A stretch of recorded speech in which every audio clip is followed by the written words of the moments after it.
पाकरोतं प्रवरं मुनीनां पतञ्जलिं प्राञ्जलिरानतोऽस्मि।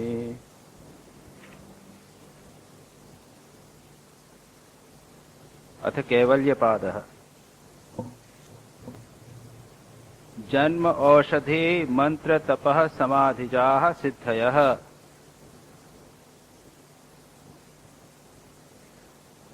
जात्यांतर परिणामः प्रकृत्या पुरात् निमित्तम् अप्रयोजकम् प्रकृतीनां वर्णभेदस्तु ततः क्षेत्रिकवत् निर्माण चित्तानि अस्मिता मात्रात् प्रवृत्ति भेदे प्रयोजकम् चित्तम् एकम् अनेकेषाम् तत्र ध्यानजमनाशयम् कर्मा शुक्ला कृष्णम् योगिनस्त्रिविधमितरेतेषाम्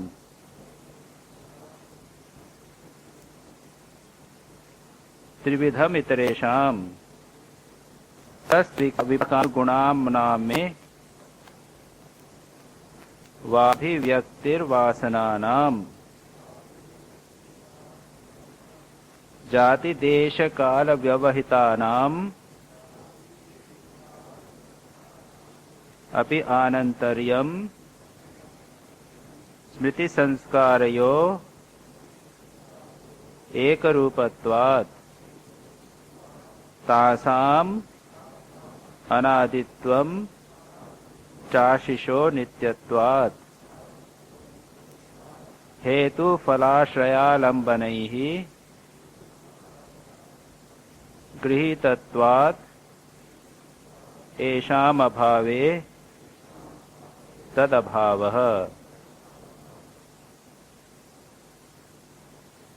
पातंजल योग सूत्र के हम अब अंतिम या चौथे पाद या चौथे चैप्टर कैवल्य पाद का अध्ययन कर रहे हैं और इसमें अधिकांश थ्योरेटिकल वस्तुएं होते हुए भी कुछ महत्वपूर्ण सिद्धांतों का प्रतिपादन किया गया। जैसे अभी तक जिन सूत्रों पर हमने विचार किया है, इन सूत्रों में कर्म और कर्म के संस्कार कैसे होते हैं, क्या पढ़ते हैं, उसका वर्णन किया गया। और उसमें एक महत्वपूर्ण बात यह कही गई कि प्रत्येक व्यक्ति में कुछ भी होने की संभावना है। प्रत्येक व्यक्ति में शुभ संस्कार अशुभ संस्कार सब बचे हुए हैं, पड़े हुए हैं, और जैसा उसको परिस्थितियां मिलती हैं उसके अनुसार वह व्यक्ति ढलता है। जैसे पहले दृष्टांत दिया गया कि जिस प्रकार एक नहर है और आसपास बहुत सारे खेत हैं, तो जिस खेत में आप पानी डालना चाहो तो नहर को थोड़ा सा काट दो तो उस खेत में चला जाएगा, उसमें नहीं डालोगे तो दूसरी जगह चला जाएगा। प्रत्येक व्यक्ति में मानवत्व, देवत्व, पशुत्व विद्यमान है और वो पशुत्व की दिशा खोल दी तो उस ओर चला जाएगा। उसके बाद आगे जाकर कहा कि अगर किसी व्यक्ति में शुभ संस्कारों की अभिव्यक्ति हुई, शुभ वातावरण के कारण, ये बात बताई गई है,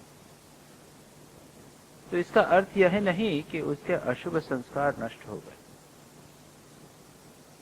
वो पड़े रहते। क्योंकि क्यों कहा गया? क्योंकि संस्कार और स्मृति का कंटिन्यूटी है। ये पिछली बार हमने पूरा जो क्लास थी पूरा 1 घंटा उसी पॉइंट को डिस्कस किया था। बहुत महत्वपूर्ण पॉइंट था कि जैसे आप एटमॉस्फेयर में रहेंगे उसके अनुसार ही आपके संस्कारों की अभिव्यक्ति होगी। और ये स्वाभाविक भी है, समझा भी जा सकता है। अगर आप भोग विलास के एटमॉस्फेयर में रहेंगे तो भोग विलास के आपके संस्कार अभिव्यक्त होंगे। अगर आप एक सात्विक संस्कार वाले स्थान पर रहेंगे तो सात्विक संस्कार अभिव्यक्त होंगे, ये तो स्वाभाविक है। वहां पर दूसरे संस्कारों को अभिव्यक्त होने के चांस ही नहीं मिलेगा। कहां से मिलेगा chance? There is no chance. अब बेलूर मठ में रहें तो वहां पर आप भोग कैसे करेंगे? तो टीवी नहीं है, शराब की दुकान नहीं है, वहां तो आप कुछ कर ही नहीं सकते। सारा वातावरण इस प्रकार का, भागना पड़ेगा। मैंने दृष्टांत देकर कई बातें बताई थी। लेकिन इसका अर्थ यह नहीं कि हमारे बुरे संस्कार नष्ट हो गए, वो पड़े हैं। इसीलिए कहा जाति के देश काल व्यवहितानाम अपि आनंतर्य स्मृति संस्कारियों एक। जाति देश काल इनके द्वारा आपके अशुभ संस्कार या शुभ संस्कार अगर ऑब्स्ट्रक्ट हो गए होंगे तो भी वो नष्ट नहीं होंगे, क्योंकि वहां पर एक कंटिन्यूटी बनी हुई है संस्कार और स्मृति की, वो उठ जाए। इसलिए साधक को बहुत सावधान होना चाहिए। ये सभी बातें सर्वत्र सभी शास्त्रों में इस बात को बताया गया। उसके बाद में कहते हैं अगर ऐसी बात है तो उन वासनाओं का नाश कैसे करें? तो उसका उदाहरण दिया गया, उसका उपाय बताया गया है। हेतु, फल, आश्रय और आलंबन, ये इन चार के द्वारा वासनाएं जो हैं वो पुष्ट होती। हेतु है अविद्या, उसका फल है जाति आयु भोग। उसके बाद आश्रय, आश्रय है उसका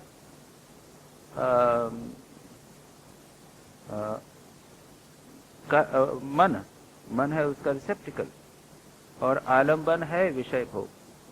इन चारों को टैकल करना पड़ेगा। अविद्या का नाश करना पड़ेगा, और अविद्या नाश करने के लिए विचार करना पड़ेगा, और साथ ही साथ तप, स्वाध्याय, ईश्वर प्रणिधान करना पड़ेगा, जिससे अविद्या आदि क्लेश क्षीण होते हैं। उसके बाद फल, उनका जो फल कर्म है उनका भोग करना पड़ेगा, जो भी होगा। आश्रय, आश्रय मन को कंट्रोल करना पड़ेगा, और विषयों से दूर रहे।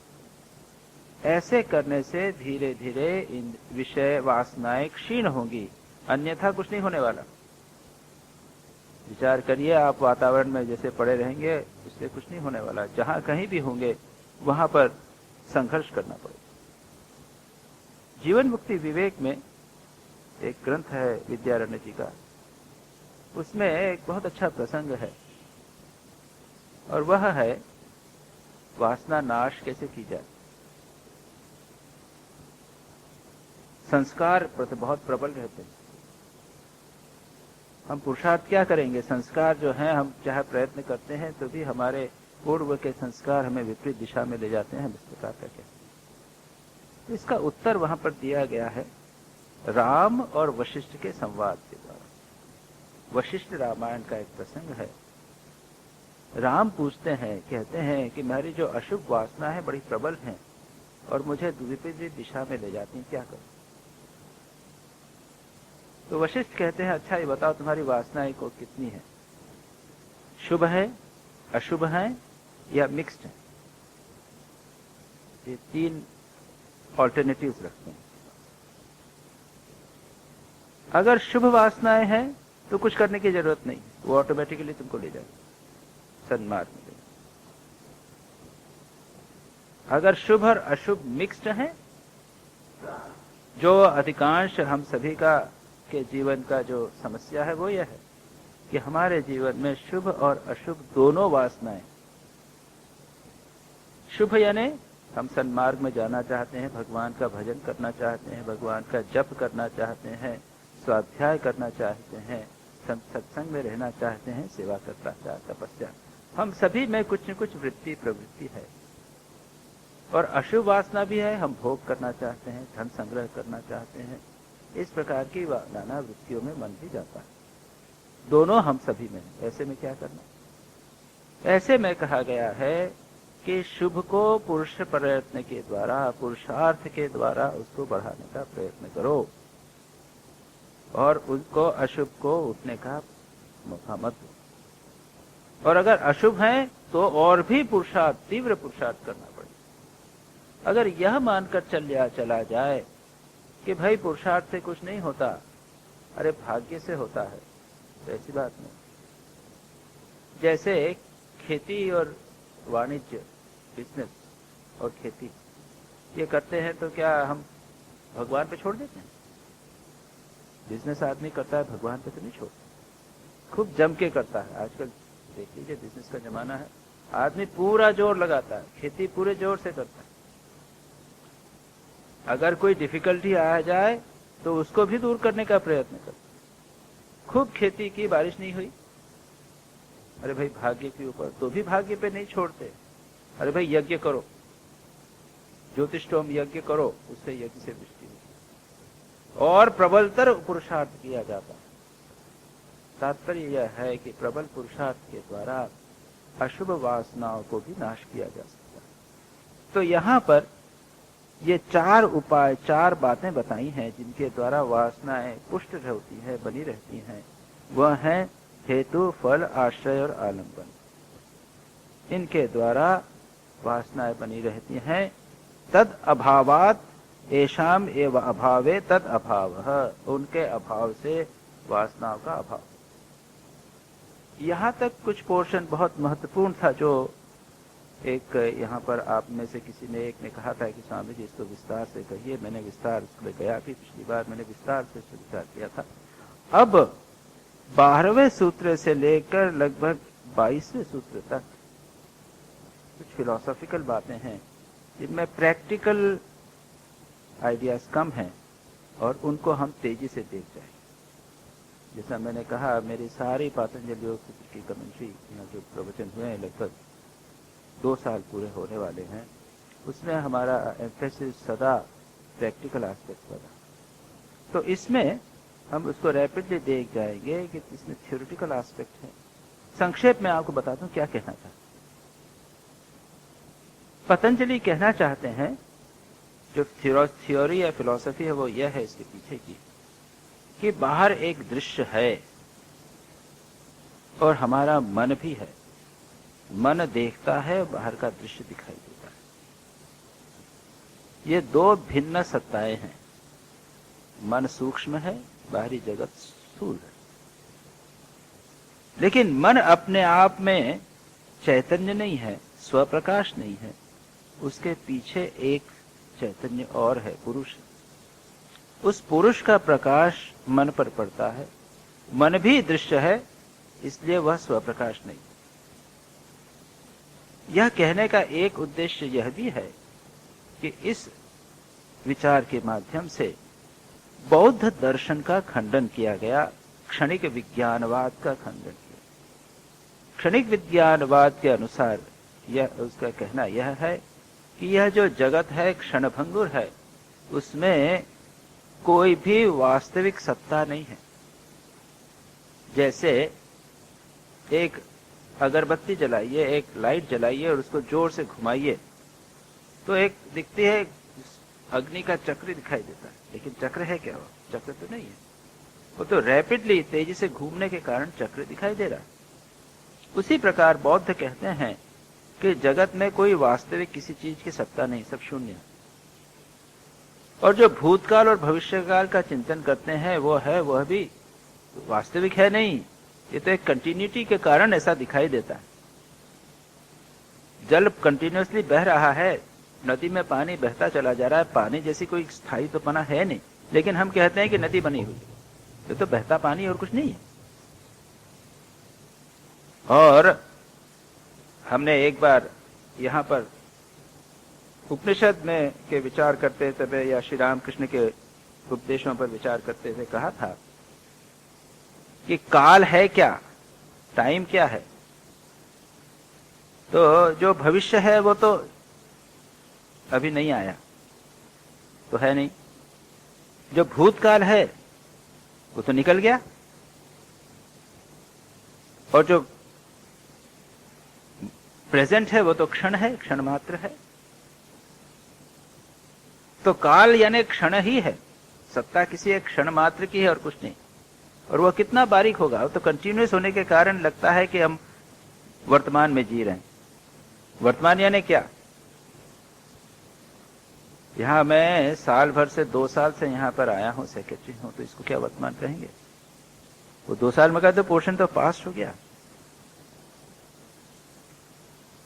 तो एक विचार के अनुसार ये जगत तो क्षणभंगु है, कुछ है ही नहीं। लेकिन दूसरे विचार के अनुसार वो कहते हैं, और यहां पर यह कहा गया है कि नहीं, वर्तमान की तो सत्ता स्थूल रूप से है, मैं आप हम सब एक दूसरे को देख, और भूतकाल और भविष्यकाल की भी सत्ता सूक्ष्म रूप से, क्योंकि भूतकाल का तो मैंने अनुभव किया है और वह अनुभव मेरे मन में सूक्ष्म रूप से विद्यमान है, और भविष्य की मैं कल्पना कर सकता हूं। भविष्य में कुछ फल होगा, इसीलिए तो मैं यहां प्रयत्न कर रहा हूं। एक विद्यार्थी परीक्षा खूब जम के पढ़ाई कर रहा है, अगर उसको कहा जाए कि भविष्य है नहीं, तो क्यों करेगा? भविष्य है तभी तो प्रयत्न कर रहा है। इसलिए यहां कहा गया है कि सूक्ष्म रूप से वर्तमान, भविष्य, भूतकाल विद्यमान। और यही बात 12वें सूत्र में कही गई। अतीत अनागतम स्वरूपतो अस्ति अद्भेदात् धर्माणाम। क्या कहा गया? धर्म, धर्म यानी कैरेक्टरिस्टिक्स, क्वालिटीज एक्सेट्रा किसमें रहती हैं? धर्मी में रहती हैं, इंडिविजुअल में रहती हैं, ऑब्जेक्ट में। जैसे ये है वस्तु, एक वस्तु है, ये धर्मी है, इसका धर्म क्या है? और क्वालिटीज हैं, इसके ऊपर एक ढक्कन है, ये एक बॉडी है, ये कलर्ड बॉडी है, इत्यादि। ये स्थूल रूप से विद्यमान है, तो इसमें मैनिफेस्टेशन स्थूल रूप से हुआ है इनका। अद्भेदात यानी उसका स्थूल मैनिफेस्टेशन। लेकिन ये वस्तु किसी के मन में कल्पना में रही होगी, तब वह सूक्ष्म रूप में रहेगी। तो वह भविष्य में सूक्ष्म रूप से मैंने एक कल्पना की कि ऐसा होना चाहिए। एक आर्किटेक्ट मन एक बिल्डिंग की कल्पना करता है, वह जो धर्मी है आर्किटेक्ट, उसने कुछ धर्म या कल्पना उसको सूक्ष्म रूप में भविष्य में रहती। तो भविष्य में सूक्ष्म रूप में रहती हैं, वर्तमान में स्थूल रूप में रहती हैं, और भूतकाल में भी वो सूक्ष्म रूप में चली गई। इस प्रकार से कहते हैं कि अतीत और अनागत स्वरूपतः अस्ति। वर्तमान और भविष्य और भूतकाल तीनों स्वरूपतः हैं, नहीं है। They are not non existent, they are. ये एक फिलोसॉफिकल आर्ग्यूमेंट कहा गया।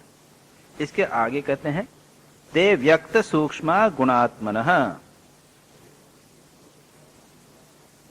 ते व्यक्त सूक्ष्माः गुणात्मानः। इसको मैंने आपको एक्सप्लेन कर दिया। ये जो है धर्म, क्वालिटीज, कैरेक्टरिस्टिक्स, वे या तो व्यक्त अभिव्यक्त होंगे, मैनिफेस्ट, या फिर सूक्ष्म रूप में होंगे, अनमैनिफेस्ट। लेकिन ये दोनों गुणात्मक हैं, यानी त्रिगुण से निर्मित हैं, सत्व, रज और तम। यहां पर ये सांख्य की जो कॉस्मोलॉजी है, सांख्य का जो वो दुनिया के विश्व के संबंध में जो धारणा है, उसी के ऊपर बेस करके यहां पर यह बात कही गई। तो जो भी जितने भी धर्म हैं, जितने भी क्वालिटीज, कैरेक्टरिस्टिक्स हैं, भले वो सूक्ष्म हो या स्थूल हो, व्यक्त हो या अव्यक्त हो, वे सब के सब गुणात्मक हैं, त्रिगुणात्मक हैं। इसके आगे परिणाम एकत्वाद वस्तु तत्वम।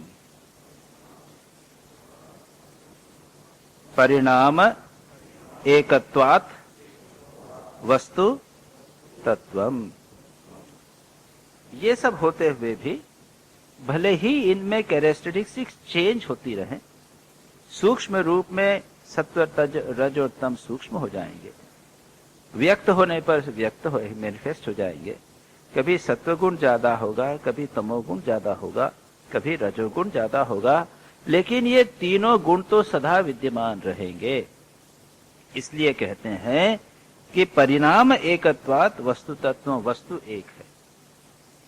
अब इसके विस्तार में जाने की बात नहीं, यहां यह कहना चाहते हैं कि संसार की जितनी वस्तुएं हैं वो त्रिगुणात्मक हैं, उनका स्वरूप एक है, सिर्फ परम्यूटेशन ऑफ कॉम्बिनेशन, यह वस्तुओं के परम्यूटेशन कॉम्बिनेशन होते रहते हैं बस, यानी सत्व रज और तम इन तीनों के।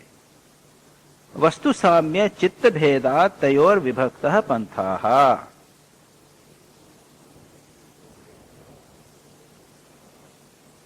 वस्तु साम्ये चित्त भेदात तयोः विभक्तः पंथाः।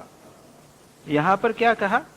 यहां पर कहा गया, जब ये कहा गया कि परिणाम एकत्वात् वस्तु तत्वम, वस्तु एक ही है, लेकिन वस्तु एक होते हुए भी, वस्तु के साम्य होते हुए भी चित्त भेदा तयो विभक्त पंथा, चित्त के भेद होने के कारण वह वस्तु विभिन्न लोगों के द्वारा भिन्न भिन्न दिखाई देती है। मेरा मन किसी वस्तु को एक प्रकार से देखेगा, दूसरा व्यक्ति उसी वस्तु को दूसरे प्रकार से देखेगा, और ये it is a known fact. मेरा जगत के प्रति जो कंसेप्शन है, जगत के प्रति मेरी जो धारणा है, वह दूसरे किसी व्यक्ति जो मजदूर है, जो माली है, किसान है, उसकी धारणा से भिन्न होगी। एक ही वस्तु विभिन्न लोगों को विभिन्न प्रकार से दिखाई देती है, मन के कलरिंग के कारण। अगर आंख ही खराब हो, अगर आंख में कैटरेक्ट हो, तो किसी व्यक्ति को वस्तु धुंधली दिखेगी।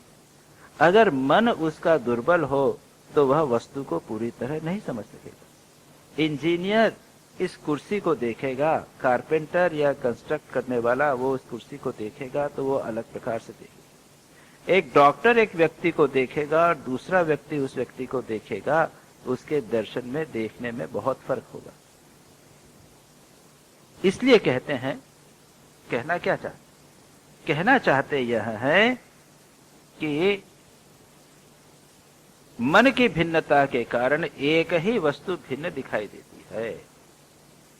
और आगे जो कहना चाहते हैं वह यह है कि विज्ञानवादी कहते हैं कि जो मन ही सारे संसार की सृष्टि करता है। ये अद्वैत वेदांत का भी है अजातवाद। अजातवाद के अनुसार बाहर जगत में कोई वस्तु नहीं है, जो कुछ है वह सब हमारे मन का कंस्ट्रक्ट है। योग वशिष्ठ में इसको विस्तार से वर्णन किया गया है कि व्यक्ति, बड़ी सुंदर कहानियां है कि एक व्यक्ति पानी में डुबकी लगाता है और डुबकी लगाकर स्नान करने के लिए उसके बाद वो निकलता है। अब देख लीजिए कितना समय लगेगा, ज्यादा से ज्यादा 1 मिनट, आधा मिनट। इस 1 मिनट और आधा मिनट में वह एक दृश्य देखता है। वह देखता है कि उसका जन्म एक चांडाल कुल में हुआ है। एक पूरी कहानी उसको दिखता है। उसके बाद में वो राजा बन गया है, और राजा बनकर उसके बाद में लोगों को पता चला कि चांडाल राजा बन गया है, तो उन लोगों ने अपनी आत्महत्या कर ली, इत्यादि इत्यादि सारी घटना उस आधे मिनट में उसके मन में उदित होती। जब वह बाहर पानी में से बाहर निकलता है तो देखता है कि मैंने जो देखा है तो बड़ी आश्चर्य की चीज थी, क्या ये सत्य हो सकता है? उसी समय जब वह स्नान करके बाहर जाने लगा तो एक व्यक्ति दूसरा उससे मिलने के लिए आया और वो कहता है कि अरे भाई, बड़ी अद्भुत घटना हो गई, मैं फलाने स्थान से आ रहा हूं, वहां पर यह हुआ। क्या हुआ? जो उसने देखा था वही का वही वह घटना वहां पर हुई है, मैं अभी देख गया। तो इस कहानी के माध्यम से यह बताने का प्रयत्न किया है कि बाह्य जगत कुछ नहीं है, it is only A construct of mind. मन ही जगत का निर्माण करता है, बाहर कोई वस्तु नहीं। लेकिन सांख्य के अनुसार कहा जाता है कि बाहर भी एक वस्तु है, एक जगत है और भीतर हमारा मन है। और इसके लिए एक आर्ग्यूमेंट दिया गया है, एक तर्क यह दिया गया है कि अगर बाहर जगत होता नहीं होता, केवल मन का कंस्ट्रक्ट होता, तो विभिन्न व्यक्तियों को भिन्न भिन्न जगत क्यों दिखाई देता? द वेरी फैक्ट दैट प्रत्येक व्यक्ति जगत को भिन्न दिखाई देख रहा है, उससे यह सिद्ध होता है कि बाहर एक जगत है और भीतर भी एक जगत। यह बात कही तब क्या, न च एक चित्त तंत्रम वस्तु तद प्रमाणकम तदा किम स्यात्। पढ़िए 16वां।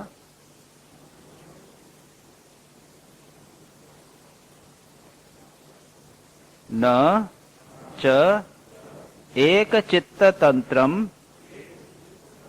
वस्तु तद प्रमाणकम तदा किम स्यात्। अब यह माना जाए कि यह जो जगत है यह मेरे मन का कंस्ट्रक्ट है। अच्छा, अगर मैं जगत को ग्रहण नहीं करूं, जैसे मैंने आंख बंद कर ली, एक आर्ग्यूमेंट दिया जाता है, जब आंख बंद कर ली तो जगत नहीं है, मैं देख रहा हूं इसलिए जगत है। मैं जब सो जाता हूं तो जगत गायब हो जाता है। वेदांत में कई प्रलयों की बात है। एक है नित्य प्रलय, एक है एक साइकिल के बाद प्रलय, दूसरा है आत्यांतिक प्रलय, और अंत में है कुछ तात्विक पारमार्थिक प्रलय इत्यादि। तो एक तो कहते हैं कि जब ब्रह्मा जी का दिन समाप्त होता है, ब्रह्मा जी जब जन्म लेते उदित होते हैं ना, ब्रह्मा जी का जब जन्म वो सोते हैं, ब्रह्मा जी जब सोकर उठते हैं तब सृष्टि जगत उत्पन्न होता है, और जब ब्रह्मा जी सो जाते हैं तब जब जगत का लय हो जाता है। और प्रलय होता है, जैसा वर्णन है बाइबल में भी है, प्रलय हुआ, डिल्यूज आया। हमारे पुराणों में भी वर्णन है कि जब वो आया, प्रलय हुआ तो सारा पृथ्वी जलमग्न हो गई, और उसके बाद भगवान एक मत्स्य के रूप में आए और मनु को उन्होंने कहा कि तुम सब बीज एक नौका में रख दो और इसके जो सींग से उस बांध दो, ऐसा सब। तो प्रलय का वर्णन आता है कि एक समय आएगा कि सारी की सारी सृष्टि जो है वो विलीन हो जाएगी, और उसके बाद में पुनः जगत की सृष्टि होगी। ये जगत की सृष्टि, स्थिति और प्रलय कौन करता है? ईश्वर करता है या ब्रह्मा जी करते हैं? ब्रह्मा जी जब सो जाते हैं तब प्रलय हो जाता है, और जब जागते हैं तो जगत की पुनः सृष्टि होती है। और ब्रह्मा जी के भी जब मृत्यु होती है तब आत्यांतिक प्रलय, सारा का सारा प्रलय हो जाता है। तो एक तो यह प्रलय हुआ। दूसरा प्रलय है आध्यात्मिक प्रलय। जब हम अपने तत्व को, अपने स्वरूप को जान लेते हैं, जब क्या होता है, यह जगत मिथ्या हो जाता है, विलीन हो जाता है, गायब हो जाता है।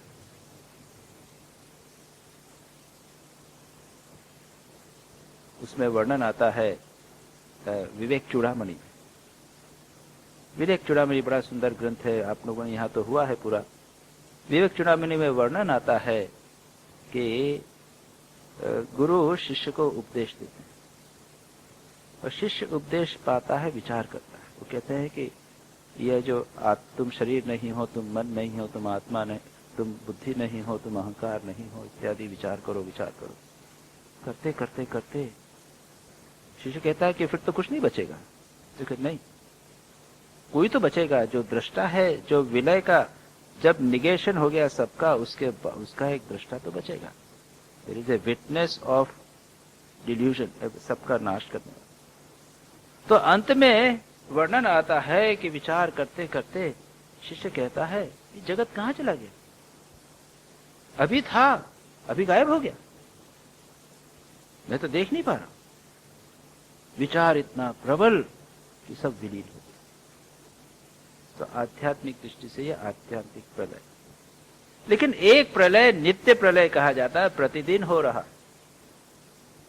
जब हम सोते हैं गाढ़ निद्रा में, तब स्थूल जगत और मन का सूक्ष्म जगत सब कुछ विलीन हो जाता, कुछ नहीं जानता। मेरे लिए जगत विलय हो गया, और जब जागता हूं तब पुनः जगत की सृष्टि हो। हमें जगत की सृष्टि करते हैं, फिर हम जगत को विलीन करते हैं। तो कहते हैं ये आत्यांतिक प्रलय, अपने नित्य प्रलय। अच्छा, जब प्रलय हो जाता है, नित्य प्रलय हुआ, तो बाह्य जगत होता रहता है कि नहीं रहता, ये बताइए।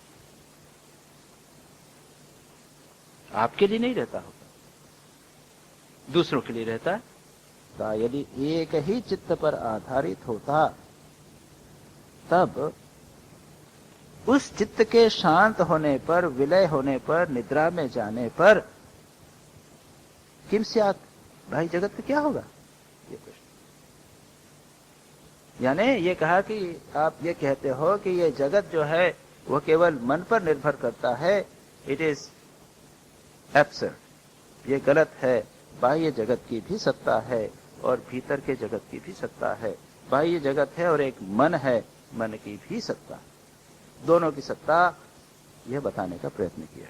उसके बाद क्या है, तद उपरागा अपेक्षितत्वात् चित्तस्य वस्तु ज्ञात अज्ञातम। तत् पढ़िए, तत् उपराग अपेक्षितत्वात् चित्तस्य वस्तु ज्ञात अज्ञात। तो कहा यह गया है कि वस्तु बाहर है, वह ज्ञात होती है, अज्ञात होती है।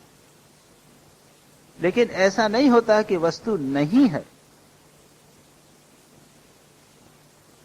जब वस्तु का मन से के पर मन उस वस्तु के द्वारा रंजित हो गया, उपराग हो गया, तब वस्तु ज्ञात हुई। इसका मतलब यह नहीं कि जब ज्ञात नहीं होती तब वस्तु नहीं रहती, ये नहीं। इसमें दो में फर्क है। जब मैं इस थर्मोस को देखता हूं, मन पर उसकी छाप पड़ती है, तब थर्मोस दिखाई देता है, उसका ज्ञान होता है। जब मैं उसे नहीं देखता, मन पर उसकी छाप नहीं पड़ती, तब वह थर्मोस नहीं है, यह नहीं कहा जा सकता, वह ज्ञात नहीं है, यह कहा जाता। थोड़ा सा इसमें फर्क है, और फर्क ये महत्वपूर्ण फर्क। बाह्य जगत की, बाह्य वस्तुओं की सत्ता को स्वीकार किया गया, और जब इसका परिप्रमा, इसका मन उसके साथ रंजित हो गया, उस पर, मन पर उसका रिफ्लेक्शन पड़ा, मन पर उसकी छाप पड़ी, तब हमने वस्तु को जाना। अन्यथा वस्तु नहीं जानते। अज्ञात कहा गया, ज्ञात अज्ञातम। उपराग की अपेक्षा से चित्त में, चित्त के उपराग यानी उसके कलरिंग की अपेक्षा से वस्तु ज्ञात होती है या अज्ञात।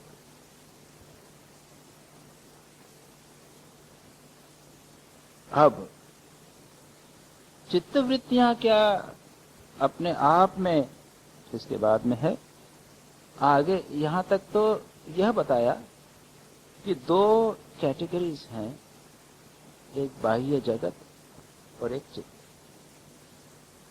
अब तीसरी कैटेगरी ला रहे हैं, और वह है पुरुष। सदा ज्ञाताः चित्तवृत्तयः तत्प्रभोः पुरुषस्य अपरिणामित्वात्। मैं अलग से बताऊं, सदा ज्ञाताः चित्तवृत्तयः तत्प्रभोः पुरुषस्य अपरिणामित्वात्। यहां क्या कहा गया? यहां कहा गया है कि जो वस्तुएं बाहर जगत में हैं, वह तो चित्त के कलरिंग पर डिपेंड करती है, मन पर उसकी छाप पड़ी, उसके लिए डिपेंड करती है। लेकिन जहां तक चित्त है, जहां तक हमारा मन है, मन का प्रश्न है, वह मन तो सदा ज्ञात, चित्त वृत्तियां सदा ज्ञात होती हैं। क्यों? उसका प्रभु पुरुष वह अपरिणामी है। वह कंटिन्यूअसली मन को देख रहा है। जब हम सो भी जाते हैं तब हम वह पुरुष जो हमारा चैतन्य आत्मा है वह देखता है। चित्त में क्या हुआ? चित्त कभी कल्पना करता है, कभी बाहर जगत को देखता है, कभी स्वप्न देखता है, कभी सोता है।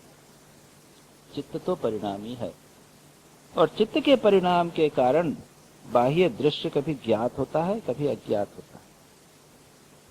लेकिन जहां तक चित्त का प्रश्न है, जहां तक पुरुष का प्रश्न है, चैतन्य वह परिणामी नहीं है। वह सदा रिफ्लेक्ट कर रहा है, सदा चित्त को देख रहा है।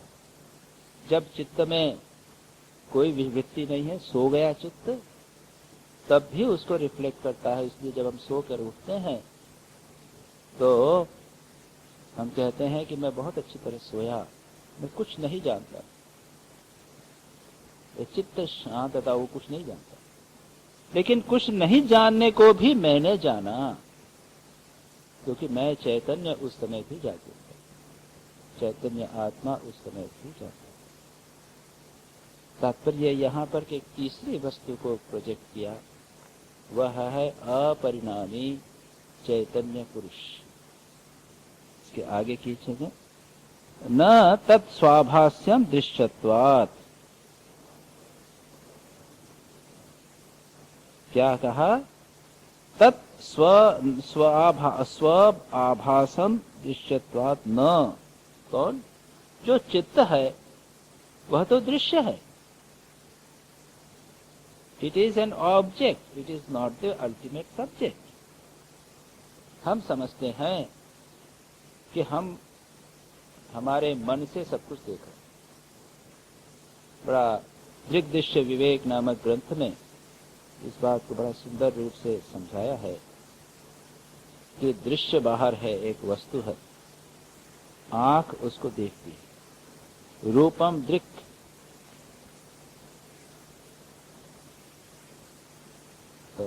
चक्षु रूपम दृश्य, चक्षु दृक् दृष्टा। चक्षु को मन देखता, बाहर की वस्तु को आंख देख रही। चक्षु को मन देखते हुए कहता है कि ठीक नहीं दिख रहा है, धुंधला दिख रहा है, कैप्चर। मन को बुद्धि देखती है, बुद्धि को आत्मा देखती। इसीलिए तो हम कहते हैं कि मन चंचल है। तात्पर्य यहाँ पर कहा गया है कि यह जो चित्त है वह स्वाभास्य नहीं है। जैसे सूर्य, सूर्य is self luminous, of course, यानी भौतिक दृष्टि से सेल्फ ल्यूमिनस। चंद्रमा, चंद्रमा तो सेल्फ ल्यूमिनस नहीं, स्वाभास्य नहीं है। चंद्रमा का जो प्रकाश है, आज पूर्णिमा देखिएगा, सारा चंद्रमा, सारा जो आकाश है, सारा जगत वो चांदनी से भर जाए। और कभी कभी जब बहुत अच्छी चांदनी होती है तो लाइट बंद कर दीजिए, बड़ा अच्छा लगता है। ये चंद्रमा का प्रकाश क्या खुद का प्रकाश है? चंद्रमा का हम सब जानते हैं, इट्स रिफ्लेक्टेड लाइट। तो मन की जो लाइट है वह भी रिफ्लेक्टेड लाइट है। मन उस रिफ्लेक्टेड लाइट से सारे जगत को प्रकाशित करता है या देखता है। एक और वर्णन उपनिषदों में आता है बड़ा सुंदर। याज्ञवल्क्य से जनक पूछते हैं कि मनुष्य का ज्योत क्या है, किसके द्वारा मनुष्य देखता है? ये सूर्य। जब सूर्य नहीं होगा, चंद्रमा। जब चंद्रमा नहीं होगा, जब तारे। तारे नहीं होंगे तब अग्नि।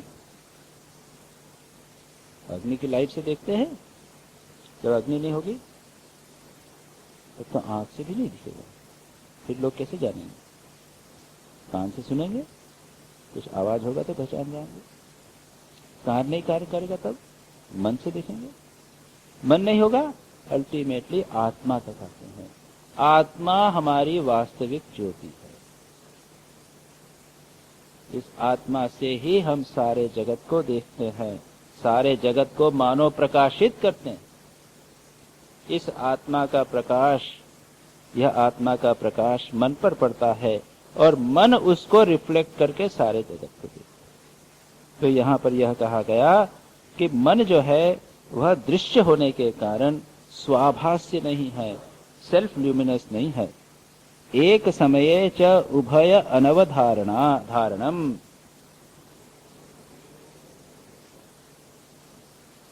क्या कहा गया आगे कि एक समय में चित्त दृश्य और दृष्टा दोनों नहीं हो सकता। चित्त एक समय कभी तो दृष्टा बनता, चित्त कभी तो दृष्टा बनता, चित्त के माध्यम से हम सब कुछ देखते हैं, रिफ्लेक्टेड लाइट की तरह, और कभी दृश्य बन गया जब आत्मा ने चित्त को देखा। दोनों एक साथ नहीं हो सकते। यानी चित्त एक ही है या कब पूछा जाए वो दृश्य ही है, दृष्टा नहीं है। ये तो दृष्टा रिफ्लेक्टेड लाइट के कारण दृष्टा होगा। तात्पर्य यहां पर क्या बताया गया कि तीन वस्तुएं हो गई। एक बाह्य जगत की सत्ता है, भूत और वर्तमान भविष्य भी हैं, फिर उनको देखने वाला एक चित्त है, और चित्त में चित्त वृत्तियां उठती रहती हैं, जो वहां जो रिफ्लेक्ट होती। चित्त वृत्तियां 5 प्रकार की हैं, आप जानते हैं, बता दिया। लेकिन इन सबको प्रकाशित करने वाला एक चैतन्य आत्मा है। चितेर अप्रतिसंक्रमायास तदाकारापत्तो। एक मिनट ठहर जाइए, सूत्र यहां पूरा नहीं है।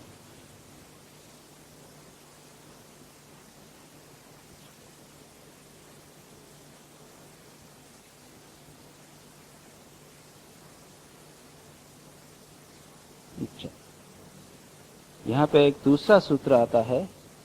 हाँ, एक समय चलो। हाँ, चित्तांतर दृष्टे बुद्धि बुद्धे है अति प्रसंग स्मृति संकर च। क्या कहा गया? अब यह कहा जाए कि मैं चित्त को कैसे जानता हूं, तो चित्त को मैं अपने चित्त से ही जानता हूं। मैं कहता हूं कि मेरे मन में बुरे विचार उठे, मेरे मन में अच्छे विचार उठे, मेरा ध्यान बड़ा अच्छा हुआ, आज मेरे ध्यान नहीं कर पाए। ये कैसे होता है? कि मन से ही तो होता है। मन ही नहीं से मन को जाना, तो दूसरा मन हो गया एक। गाइडेड मेडिटेशन में हम आपको बताएंगे कि आप अपने मन को देखिए, अपने मन के विचारों को देखिए। मन को दो में डिवाइड कर दीजिए, एक जैसे वॉच डॉग और दूसरा जिस सब कुछ चीजों को देख रहा है। और सच पूछा जाए आध्यात्मिक दृष्टि से ये मन को डिवाइड करना एक बहुत महत्वपूर्ण साधना है, महत्वपूर्ण उपाय। हमें सदा सजग रहना चाहिए कि हमारे मन में क्या वृत्तियां उठें, क्योंकि हम नहीं जानते हमारा मन कैसा है, कहाँ जाता है, उसकी टेंडेंसीज क्या हैं। अगर हम साक्षी बनने का प्रयत्न करें, if you try to become witness of your mind, हमको पता चलेगा कि हमने कैसे कैसे विचार उठते हैं। हम अपने आप का करेक्ट सेल्फ असेसमेंट, हमारी हम कैसे हैं, हम ये अपने आप समझ सकते हैं। इसलिए अपने मन को जानना, अपने आप को जानना बहुत जरूरी है। जो साइकोथेरेपिस्ट या साइकोलॉजिस्ट करता है, साइकियाट्रिस्ट आपके मन को एनालाइज करता है, हम अपने आप अपने मन को कर सकते हैं। तो इसका मतलब यह हुआ कि मन को दो में विभाग किया जा सकता है। तो ये कहते हैं कि अगर आप कहते हैं कि मन को प्रकाशित करने वाला चैतन्य आत्मा है, तो उस पर प्रश्न उठाया गया, एक शंका की गई कि नो, उसके पीछे एक मन एक और है। अच्छा, तो उसके पीछे एक और मन होना चाहिए उसको जानने वाला। यहां पर यह कहा गया है कि चित्तांतर दृष्टि, चित्त अंतर, एक दूसरे चित्त की कल्पना करने पर या उसको मानने पर बुद्धि बुद्धे है अति प्रसंग। एक बुद्धि दूसरी बुद्धि उसका अति प्रसंग हो जाएगा। एक चित्त को दूसरे चित्त का दृश्य मान लेने पर वह दूसरा चित्त फिर तीसरे चित्त का दृश्य होगा, और तीसरा चित्त चौथे दृश्य का दृश्य होगा। इस प्रकार अनवस्था प्राप्त होगी। क्या कहते हैं? ए रिग्रेस एड इन्फिनिटम। फिर कहीं तो रुकना पड़ेगा आपको। और क्या होगा? स्मृति संकरश्च, और स्मृति की भी कंफ्यूजन होगा, कंफ्यूजन ऑफ मेमोरी। एक चित्त ने कुछ सोचा, दूसरे चित्त ने कुछ सोचा, तीसरे चित्त ने कुछ सोचा, तो ये सारा कंफ्यूजन हो जाएगा। द वेरी फैक्ट कि हम एक मन से काम करते हैं, नाना मन नहीं होते, बताता है कि मन एक ही है। और जिनके होते हैं उनको क्या कहते हैं? शिज़ोफ्रेनिक कहते हैं। वो कहते हैं कि उनके दो मन है, कुछ एक मन के इधर से काम करता है, कुछ ऐसा चिंतन करता है। तो दो मन है, वो अपने आप, उनके मन जो है वो डिवाइड हो गए, वो नॉर्मल पर्सन नहीं रहते, वो है बीमारी है। तो ये बीमारी ये सिद्ध करती है कि मन में विकार आ गया है, इसलिए दो हो गए। स्वाभाविक स्थिति में मन एक ही है। तो इस प्रकार से यहां कहा गया कि मन एक ही है, और इस मन को देखने वाला एक आत्मा है। मन को नहीं देखता, अल्टीमेट रिफ्लेक्टर, अल्टीमेट जो दृष्टा है वह एक चैतन्य है। इसके बाद कहते हैं चितेर अप्रतिसंक्रमायाः तद आकारापत्तो स्वबुद्धि संवेदनम। चितेः अप्रतिसंक्रमायाः तद आकारापत्तो स्वबुद्धि संवेदनम। अब यहां पर अल्टीमेटली जो चैतन्य है, चिते, यहां पे चित्त नहीं है, चित्त हलन, चित्त नहीं है। ये क्या? ये पुरुष जिसकी बात कही, साक्षी की बात कही, वह क्या है? असंक्रमाया, वह अपरिणामी। उसमें अगर परिणाम होगा तो सब में परिणाम होगा। वह अपरिणामी है। जब चित्त उसका आकार धारण करता है तब वह ज्ञानमय हो जाए। चैतन्य जो है वो, उसमें कोई परिणाम नहीं होता, उसका रिफ्लेक्शन चित्त पर पड़ता है, और चित्त में परिणाम होता है, चित्त सब कुछ देखता है। और उसके चित्त जब उसका आकार धारण करता है तब वह ज्ञानमय हो जाता है। तात्पर्य यह है कि चैतन्य का प्रकाश जब मन पर या चित्त पर पड़ता है तो उस रिफ्लेक्टेड प्रकाश के द्वारा वह सारे जगत का ज्ञान प्राप्त करता है। इस प्रकार से यहाँ पर हम रोकेंगे। हमने बहुत सारे सूत्रों को रैपिडली किया है, लेकिन मुझे विश्वास है कि मैंने जो मेन पॉइंट था उसको आप लोगों को कन्वे कर दिया है। डिफिकल्ट फिलोसॉफिकल पोर्शन, इसके विस्तार में जाने की जरूरत नहीं है। मुख्य बात यह है, सांख्य के अनुसार, योग के अनुसार, जो द्वैतवादी दर्शन है उनके अनुसार एक बाह्य जगत है, और उसी प्रकार सूक्ष्म जगत, आंतर जगत भी है। भविष्य भी है, भूतकाल भी है, वो सूक्ष्म रूप में विद्यमान है। यह जो चैतन्य है, ये जो चित्त है, मन है, यह अपरिणामी नहीं है, उसमें परिणाम होते रहते हैं। उसको जो पुरुष है या आत्मा है, चैतन्य है, उसके प्रतिबिंब के कारण वह सारे जगत को देखता है। लेकिन उसके अंतर भी आज जो स्थायी दृष्टा है वह पुरुष। अब प्रश्न उठेगा कि इस पुरुष को कैसे जाना जाए? उसका उत्तर कई बार दिया जा चुका है। चित्तवृत्ति निरोध के द्वारा दृष्टा अपने स्वरूप में प्रतिष्ठित हो जाता है। इसके बाद में उसको और फिलोसॉफिकली उस बात को पुनः देखने का प्रयत्न करेंगे। योगेन चित्तस्य पदेन वाचाम मलं शरीरस्य च वैद्यकेन